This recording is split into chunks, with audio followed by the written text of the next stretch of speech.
baba kali munhu wani akangwara kumberengwa, asina umwe munhu anomupikisa, asina umwe munhu anoramba. Nhasi ndauya pandamira inini semujournalist muhombe munyika yedu yeZimbabwe, akatenderwa kutaura zvaanoda nemunhu wese munyika ino, nekuti ndakanzi inini nditese ndinofanira kungoti kana ndangofunga zvandafunga ndotaura, hapana munhu anokwanisa kundirambidza, because inini ndini munhu akatonzi anofanira kungotaura zvaanoda munyika mudunhu remberengwa rese. Hapana umwe munhu. Saka nyaya ndauya nayo panapa ndeyekuti ndoda kuti titaure nevakuru, masoja, mapurisa, national army, I don't know kuti manonzi chii, vanhu vese vanoona zvakavanza vakavanzika muZimbabwe, kuti vambotiudza kuti vagadzirira here, because ndiri kuona vakuru vekurussia vane zvavari kuronga. Saka ndoda kuti ndinyatsonzwisisa kuti ivo varongei, because pane zviri kuitika.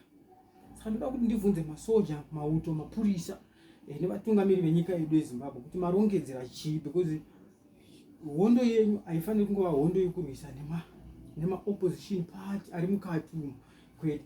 Inofanira kunge iri hondo yekurwisa vanhu vakafanana neava vanenge vakuda kutanga hondo, nokuti vane hondo dzavari kutirongera. Saka imimi makarongedzera here kuti kana hondo iyi ikauya muno mune zvokuita, because hondo yenyu imimi inenge ikungoti kana mukaona pane vanhu vasina kupfeka mauniform kana kuti hembe dzemapati asiri eZANU-PF, munopindira muchinouraya, muchinorova, muchinouraya, muchiparadza.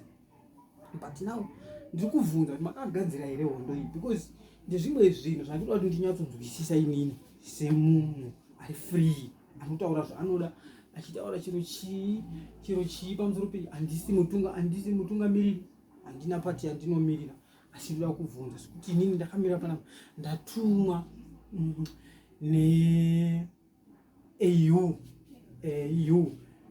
handisi nyatsoziva ikoko ma-AU